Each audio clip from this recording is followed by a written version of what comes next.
পৃথিবীর সবচেয়ে প্রাচীনতম দুটি সভ্যতা সুমেরীয় সভ্যতা ও মিশরীয় সভ্যতা।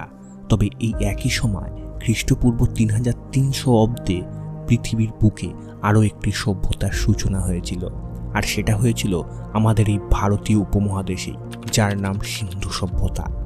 যার সবথেকে বিস্ময়কর দুটি জিনিস যা আজও মানুষকে হতবাক করে দেয়, তার একটি হলো এর লিপি। যুগের সঙ্গে তাল মিলিয়ে উন্নত হয়েছে প্রযুক্তির, তবু আজ পর্যন্ত এই লিপি পাঠোদ্ধার করা সম্ভব হয়ে ওঠেনি। এবং দ্বিতীয়টি হলো এই সভ্যতার ধ্বংসের কারণ। প্রাচীর ও দুর্গবেষ্টিত, ওয়েল প্ল্যান্ড এবং প্রায় 13 লক্ষ বর্গ কিলোমিটার এলাকায় বিস্তৃত সমসাময়িক সভ্যতাগুলির মধ্যে সবথেকে বৃহত্তম এই সভ্যতা ঠিক কী কারণে ও কীভাবে ধ্বংস হলো তা আজ পর্যন্ত সঠিকভাবে জানা যায়নি। অন্যান্য প্রাচীন সভ্যতাগুলোর তুলনায় সিন্ধু সভ্যতা যেন রূপকথার রাজ্যের মতোই সকলের অন্তরালে রয়ে গেছে। আজকের ভিডিওটিতে আমরা দেখতে চলেছি কিভাবে এই সভ্যতা আবিষ্কার করা হয়েছিল, এর নগর ব্যবস্থাই বা কেমন ছিল, কেন এর লিপি পাঠোদ্ধার এখনও সম্ভব হয়ে ওঠেনি, আর এর ধ্বংসের পিছনেই বা কী কী কারণ থাকতে পারে। সময়টা 1827। ব্রিটিশ ইস্ট ইন্ডিয়া কোম্পানির একজন সৈনিক চার্লস ম্যাসন, যার প্রাচীন মুদ্রা সংগ্রহের প্রবল নেশা ছিল। মুদ্রা সংগ্রহের জন্য ভারতবর্ষের বিভিন্ন জায়গায় তিনি ঘুরে বেড়াচ্ছিলেন। এমন সময় 1829 সালে পাকিস্তানের হরপ্পায় তিনি খনন করতে থাকেন এবং একটি প্রাচীন শহর খুঁজে পান। তবে শহরটি কে বা কাদের তৈরি সেই সম্পর্কে তার কোনো ধারণাই ছিল না। ফলে তিনি মনে করেন এটি আলেকজান্ডার দ্য গ্রেটের সময়কার। পরবর্তীতে ভারতবর্ষ থেকে দেশে ফিরে 1842 সালে তার ভারত ভ্রমণের অভিজ্ঞতা নিয়ে একটি বই লেখেন। বইটির নাম ছিল narrative of various journeys in Baluchistan, Afghanistan, the Punjab and Kalat. এই বইটি ভারতে থাকা ব্রিটিশ কর্তৃপক্ষ আর্কিওলজিক্যাল সার্ভে অফ ইন্ডিয়ার প্রতিষ্ঠাতা স্যার আলেকজান্ডার ক্যানিংহামের দৃষ্টি আকর্ষণ করে। এরই পরিপ্রেক্ষিতে 1875 সালে স্যার ক্যানিংহাম হরপ্পায় অভিযান চালান এবং এক অজানা লিপিতে লেখা একটি শিল খুঁজে পান। তিনি এর নাম দেন সিন্ধু লিপি। তবে সঠিক ইনফরমেশনের অভাবে আবারও হরপ্পা চলে যায় লোকচক্ষুর আড়ালে। এছাড়াও 1856 সালে ইস্ট ইন্ডিয়া কোম্পানির রেলওয়ের কর্মীরা করাচি থেকে লাহোর পর্যন্ত রেল লাইন নির্মাণের সময় ইটের অভাব হলে এক ধ্বংসপ্রাপ্ত শহর থেকে ইট সংগ্রহ করে আনে। তখনও পর্যন্ত কেউই জানতেন না এই সভ্যতার সম্পর্কে। 1921 তৎকালীন প্রত্নতত্ত্ব বিভাগের প্রধান জন মার্সেলের নেতৃত্বে দয়ারাম সাহানি পাঞ্জাবের মন্টেগোরো জেলায় হরপ্পা সভ্যতার নিদর্শন আবিষ্কার করেন। এরপর 1922 সালের দিকে ভারতীয় প্রত্নতত্ত্ব বিভাগের কর্মকর্তা বাঙালি রাখাল দাস বন্দ্যোপাধ্যায় সিন্ধু প্রদেশের লারকানা জেলায় মহেঞ্জোদড়োর নিদর্শন আবিষ্কার করেন। বৌদ্ধ স্তূপের অনুসন্ধান করতে গিয়ে তাম্র বন যুগের নিদর্শন তিনি খুঁজে পান, যা হরপ্পাতে পাওয়া নিদর্শনের সাথে মিলে যায়। সিন্ধু নদীর তীরে গড়ে ওঠা এই সভ্যতার নাম সিন্ধু নদীর নাম অনুসারেই দেওয়া হয় সিন্ধু সভ্যতা। আর যেহেতু হরপ্পায় প্রথম নিদর্শন পাওয়া গিয়েছিল, তাই একে হরপ্পা সভ্যতাও বলা হয়। এখনও পর্যন্ত এই সভ্যতার 1400টিরও বেশি এলাকার সন্ধান পাওয়া গেছে, যার মধ্যে প্রায় 925টি রয়েছে বর্তমানে ভারতে এবং 475টি রয়েছে পাকিস্তানে। তবে এগুলির মধ্যে মাত্র 97টি খনন করা সম্ভব হয়েছে। আরব সাগরের তীরবর্তী সুতকাজেন্ডার, বালুচিস্তান, কোটজিদি, গুজরাটের কাম্বে উপত্যকার লোথাল, আহমেদাবাদের সূত্রাকোটা থেকে উত্তর পশ্চিমে সিমলা পাদদেশ, রাজস্থানের কালীবঙ্গান, দিল্লির উত্তরে যমুনার অববাহিকা পর্যন্ত বিস্তৃত ছিল এই সিন্ধু সভ্যতা। খননের ফলে মহেঞ্জোদারোতে শহরের মোট 7টি স্তর পাওয়া গেছে এবং ধারণা করা হয় প্রত্যেকটি স্তরের সময়কাল ছিল 500 বছর এবং শেষ স্তরটি পাওয়া গেছিল 1500 খ্রিস্টপূর্বাব্দের। কার্বন ডেটিং পদ্ধতি অনুযায়ী এই সভ্যতার সময়কাল ছিল খ্রিস্টপূর্ব 2200 থেকে 1700। প্রাচীন সভ্যতাগুলোর মধ্যে সবচেয়ে সুপরিকল্পিত নগরায়ন ঘটেছিল এই সিন্ধু সভ্যতায়। হরপ্পা এবং মহেঞ্জোদড়ো ছিল এর রাজধানী, যেখানে প্রাচীন শহরগুলোতে গড়ে 10,000 লোক বাস করত, সেখানে শুধু এই দুই নগরীতেই প্রায় 40 থেকে 50 হাজার লোক বাস করত। সব মিলিয়ে প্রায় 50 লাখেরও বেশি জনসংখ্যা ছিল এই সভ্যতায়। সড়কের পাশে সারিবদ্ধ বাড়িগুলি ছিল পোড়া ইট এবং মাটির তৈরি, সমতল ছাদ বিশিষ্ট। প্রত্যেকটি বাড়ি প্রাচীর দিয়ে ঘেরা ছিল। কোনো কোনো বাড়ি আবার ছিল বহুতল বিশিষ্ট। শহরের পয়ঃপ্রণালী ছিল অতি উন্নত মানের। প্রত্যেক বাড়িতে বারান্দা, স্নানাগার এবং কুয়ো ছিল। বাড়ি থেকে জল নিষ্কাশনের জন্য ছিল ড্রেনেজ সিস্টেম। রাস্তার পাশে ম্যানহোলগুলি ছিল আধুনিক কালের মতোই। রাস্তাগুলি ছিল সোজা, উত্তর দক্ষিণ বা পূর্ব পশ্চিমমুখী। বৃষ্টির জল সংরক্ষণের জন্য ছিল জলাধার।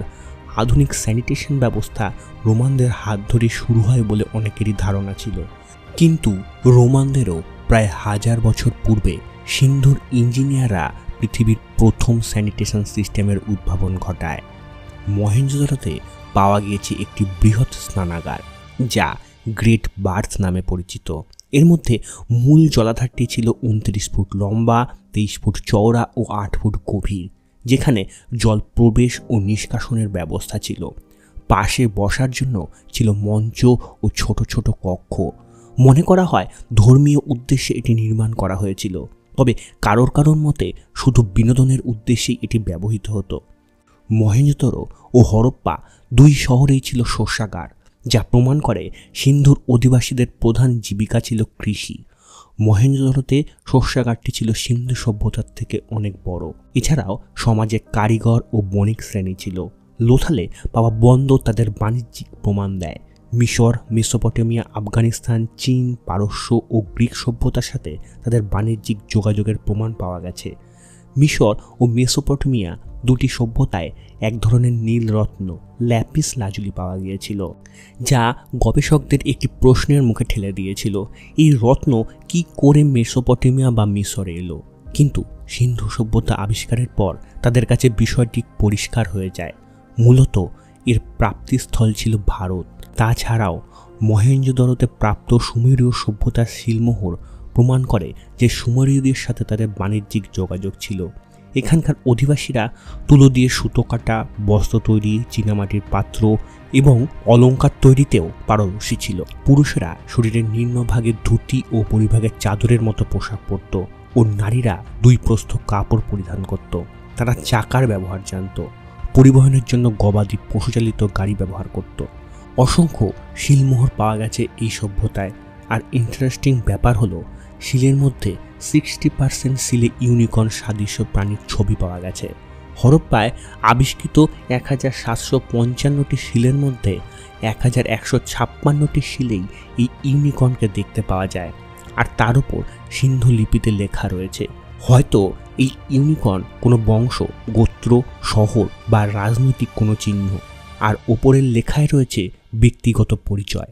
লোথালে পাওয়া একটি হাতির দাঁতের স্কেলের ক্ষুদ্রতম মাপ 1.6 মিলিমিটার, যা ব্রোঞ্জ যুগে পাওয়া স্কেলের মধ্যে সবথেকে ক্ষুদ্রতম। এর থেকে বোঝা যায় প্রযুক্তিগত দিকেও তারা যথেষ্ট উন্নত ছিল। তারা অ্যাকুরেট দৈর্ঘ্য ও ভর পরিমাপ করতে জানত। 10 সেন্টিমিটার লম্বা ব্রোঞ্জ মূর্তি দ্য ড্যান্সিং গার্লস ও সাজি মাটির 17 সেন্টিমিটারের মূর্তি দ্য প্রিস্ট কিং এবং ছোটদের অসংখ্য খেলনা, ডাইস, মার্বেল তাদের শিল্পকর্মের দক্ষতার প্রমাণ দেয়। পোড়ামাটির তৈরি বিভিন্ন নারী মূর্তিও পাওয়া গেছে, যার থেকে ধারণা করা হয় তারা হয়তো মাতৃপুজো করত।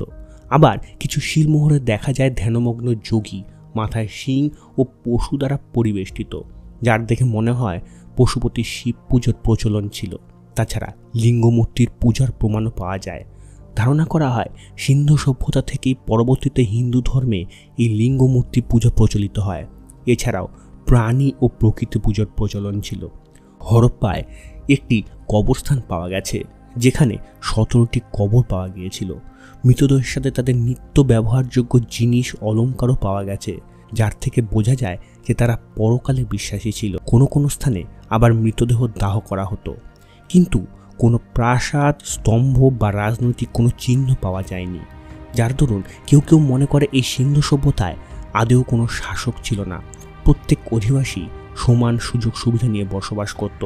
সবথেকে উল্লেখযোগ্য এখানকার লিপি, মিশরীয় হাইরোগ্লিফ, মেসোপটেমিয়ার কিউনিফর্ম এবং খুব সাম্প্রতিক মায়ান লিপসের মতো লিপি পাঠোদ্ধার সম্ভব হলেও সিন্ধু লিপির পাঠোদ্ধার করা কিন্তু এখনো পর্যন্ত সম্ভব হয়ে ওঠেনি। আর এই কারণেই এমন এক সমৃদ্ধ সভ্যতার অনেক তথ্য রয়ে গেছে অগোচরে। সিন্ধু লিপি মূলত বিভিন্ন চিহ্ন সম্বলিত চিত্রলিপি। প্রায় 400 থেকে 700টির মতো আলাদা আলাদা চিহ্ন বা লিপি পাওয়া গেছে। লেখাগুলো সাধারণত ছিল 4 থেকে 5টি প্রতীক বিশিষ্ট। সিন্ধু লিপি ডান থেকে বাম দিকে এবং পরের লাইনে বাম থেকে ডান দিকে লেখা হতো। হরপ্পায় প্রাপ্ত একটি মাটির শিলে ত্রিশূল ও গাছের মতো চিহ্ন ডান থেকে বাম দিকে লেখা হয়েছে বলে মনে করা হয়। কার্বন ডেটিং অনুসারে এই শিলটি 3300 থেকে 3200 খ্রিস্টপূর্বাব্দের। যেখানে অন্যান্য বেশিরভাগ সভ্যতা ছোট পল্লী বা জনপদ থেকে বিকশিত হয়েছিল, সেখানে সিন্ধু সভ্যতার নগর পরিকল্পনা দেখে মনে হয় এটি ওয়েল প্ল্যান্ড সভ্যতা ছিল। এই ধরনের নগর পরিকল্পনা এবং বাস্তবায়নের জন্য একটি শক্তিশালী কেন্দ্রীয় সরকারের দরকার হতো, যা হয়তো তাদের ছিল। শহরকে বন্যা এবং বহিঃশত্রুর হাত থেকে রক্ষা করার জন্য চারিদিকে ছিল দেওয়াল ও দুর্গ বেষ্টিত। উঁচু এলাকায় নির্মিত এই সমস্ত দুর্গ। কিন্তু এখন প্রশ্ন, এসবের সত্ত্বেও এই সভ্যতা ঠিক কী কারণে হারিয়ে গেল তা আজও কিন্তু জানা যায়নি। কারোর মতে সভ্যতার শেষ দিকে জলবায়ুর ব্যাপক পরিবর্তন ঘটে। সিন্ধু নদের দিক পরিবর্তন হওয়ায় এই অঞ্চলের অধিকাংশই পরিণত হয়েছিল মরুভূমিতে। তাছাড়া বিভিন্ন প্রাকৃতিক দুর্যোগ যেমন ভূমিকম্প, ক্রমাগত বন্যার ফলে এই সভ্যতা ধ্বংস হয়ে যায়। 2750 খ্রিস্টপূর্বাব্দে হওয়া প্রলয়কারী বন্যা যে হরপ্পা আর মহেঞ্জোদারোতে ব্যাপক ক্ষয়ক্ষতি করেছিল সে বিষয়ে কোনো সন্দেহ নেই। মহেঞ্জোদারোতে 3টি স্তরে বন্যার প্রমাণ পাওয়া গেছে। কারোর মতে শহরগুলো ক্রমেই বসবাসের অনুপযোগী হয়ে ওঠায় অধিবাসীরা এই অঞ্চল ছেড়ে চলে যায়। তবে বেশিরভাগ ঐতিহাসিকদের মতে বহিরাগত আক্রমণে ধ্বংস হয়ে যায় সিন্ধু সভ্যতা। সিন্ধুর অধিবাসীদের একাধিক বৈদেশিক আক্রমণ মোকাবেলা করতে হয়েছিল বলে অনেকেই মনে করেন। আর বেশিরভাগের মতে এই বহিরাগত ছিল আর্যরা। কারণ হিসাবে ডক্টর হুইলার বলেন, ঋগ্বেদে উল্লেখ আছে আর্যরা সপ্ত সিন্ধু ও দুর্গ ঘেরা নগর জয় করে বসতি স্থাপন করেছিল। এখানে সপ্ত সিন্ধু বলতে সিন্ধুর তীরের সভ্যতাকেই বোঝানো হয়েছে। তবে দ্বিমত থাকলেও আর্যরা যে খ্রিস্টপূর্ব 1500 অব্দে ভারতে এসেছিল এ বিষয়ে কোনো সন্দেহ নেই। আর হয়তো কালক্রমে আর্যদের হাতেই সিন্ধু সভ্যতার পতন হয়েছিল। তবে এক্ষেত্রে বিতর্ক রয়েছে, কারণ কোনো গণহত্যা বা যুদ্ধ বিগ্রহের প্রমাণ পাওয়া যায়নি। তাছাড়া সিন্ধুর অধিবাসীদের কোনো সৈন্য সামন্তও ছিল না। যদি থাকতো তাহলে অস্ত্রশস্ত্র সরঞ্জাম অবশ্যই খুঁজে পাওয়া যেত। মেসোপটেমিয়ার কিউনিফর্মে মেলুহা নামের একটি দূরবর্তী স্থানের উল্লেখ পাওয়া যায়। মেলুহার সাথে বাণিজ্যিক যোগাযোগের প্রমাণও পাওয়া যায়। কোনো প্রত্নতাত্ত্বিকের মতে এই মেলুহাই আসলে আমাদের সিন্ধু সভ্যতা। তবে মেলুহাই সিন্ধু সভ্যতা কিনা, কেনই বা হারিয়ে গেল এই সভ্যতা, আর এই হারিয়ে যাওয়ার পিছনে কে বা কারা দায়ী ছিল, এরকম হাজার প্রশ্নের উত্তর লুকিয়ে রয়েছে সিন্ধু সভ্যতার লিপির মধ্যে। হয়তো অদূর ভবিষ্যতেই লিপি পাঠোদ্ধার সম্ভব হবে আর বেরিয়ে আসবে হাজার প্রশ্নের উত্তর। আজকের ভিডিওটি এখানেই শেষ করছি। যদি ভালো লাগে তাহলে অবশ্যই সাবস্ক্রাইব করবেন। আবারও দেখা হবে নেক্সট ভিডিওটিতে। ততক্ষণ পর্যন্ত ভালো থাকুন, সুস্থ থাকুন।